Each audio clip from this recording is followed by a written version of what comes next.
provided for 27 shops, 2 supermarkets, a hotel and a multi-storey car park.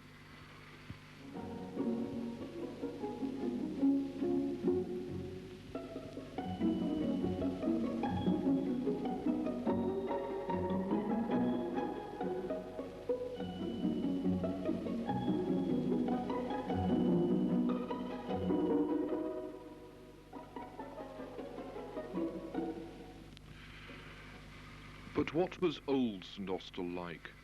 Why was the need for change seen? St Austell, like many post-war towns, was filled with out-of-date shops, overcrowded streets, derelict houses, wasted spaces. Obviously, the need for change was considerable. St Austell was one of the few towns which really decided that something should be done, and did it. In particular, it was decided that the properties at the top of West Hill should make way for redevelopment, though this meant not only derelict property was to be removed. The first part of the development meant the clearing of the residential areas known as Biddick's Court and Aylmer Place.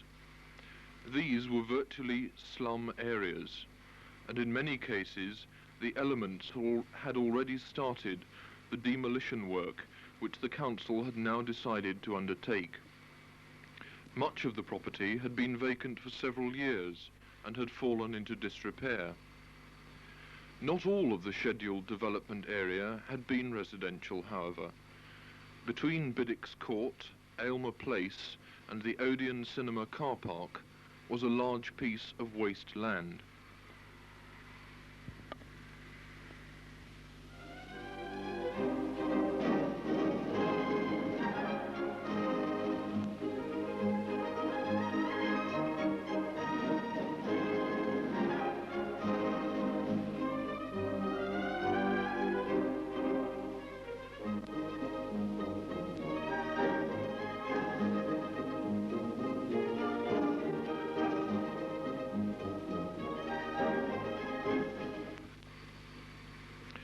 Early one February morning, council workmen took over the work which nature had been doing so well. The workmen started to demolish the old and decaying buildings of St Austell. While demolition work went on behind West Hill, the shops which were to come down were quickly clearing their stock, much to the delight of the general public.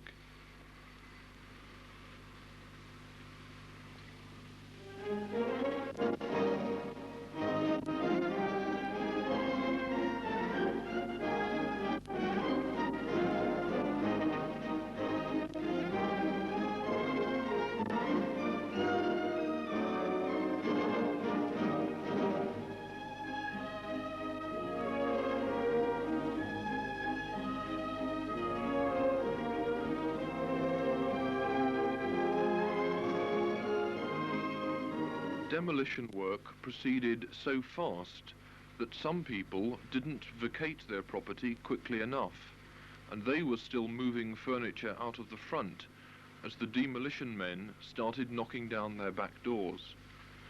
But apart from those who were directly affected in this way, many people didn't realize what was happening.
At last the demolition work was completed. The sound of destruction need be heard no more in St Austell. The work of construction could start.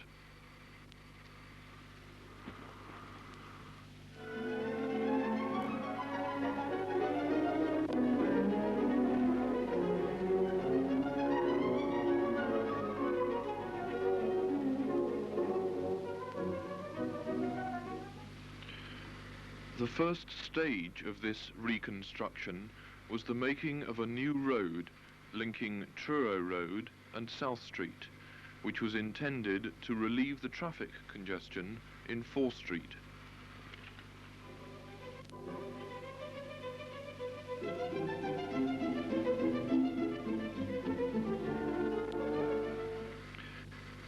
In May 1963, this work was completed. At that time, Mr. John Wakeford, chairman of the Urban District Council, opened this new road which had been built. At the same time, contracts were signed and exchanged between the council and the development company for the real work to get going on the building of St Austell's new town centre.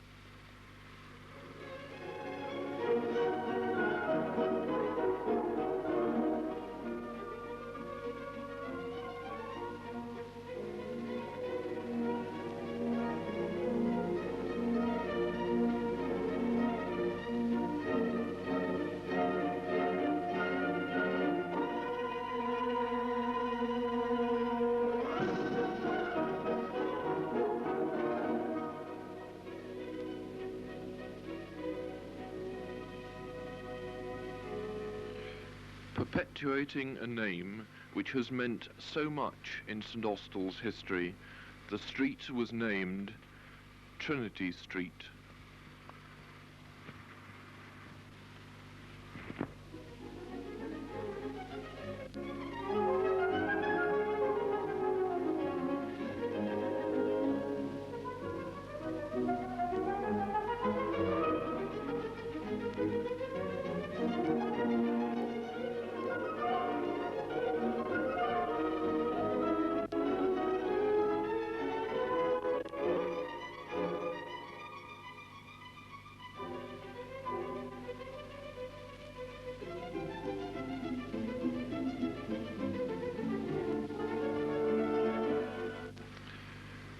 Gradually, the work continued, and the next milestone came one wet day in May, 2 years later. Before the assembled dignitaries of the town and county, Mr. Alistair MacDonald, senior partner in the firm of architects responsible for the development plan, explained its details to the townspeople.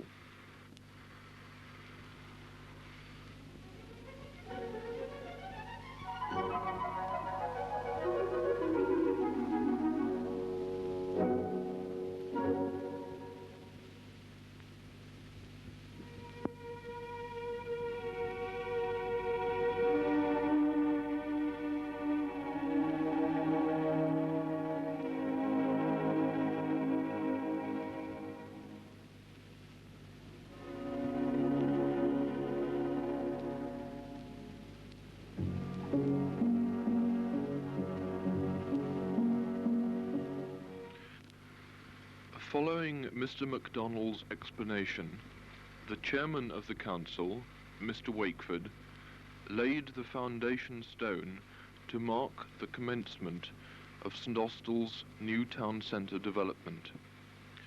This stone was laid originally in what was the Odeon car park.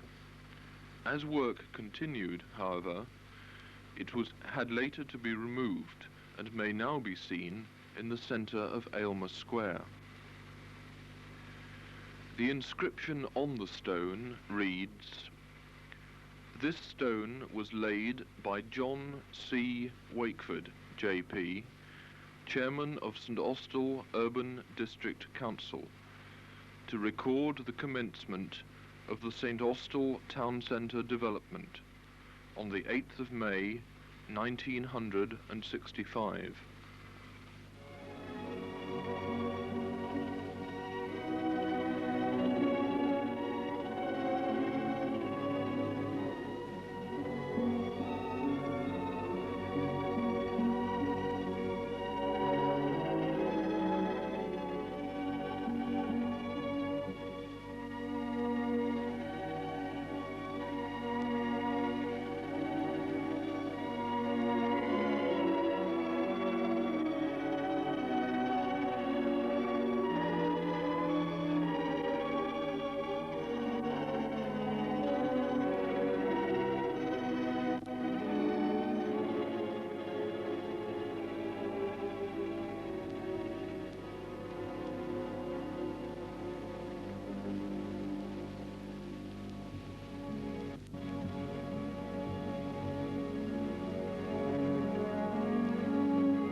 Almost unnoticed by many of the people of St Austell, the firm of Selleck, Nichols, Williams continued with the work of construction.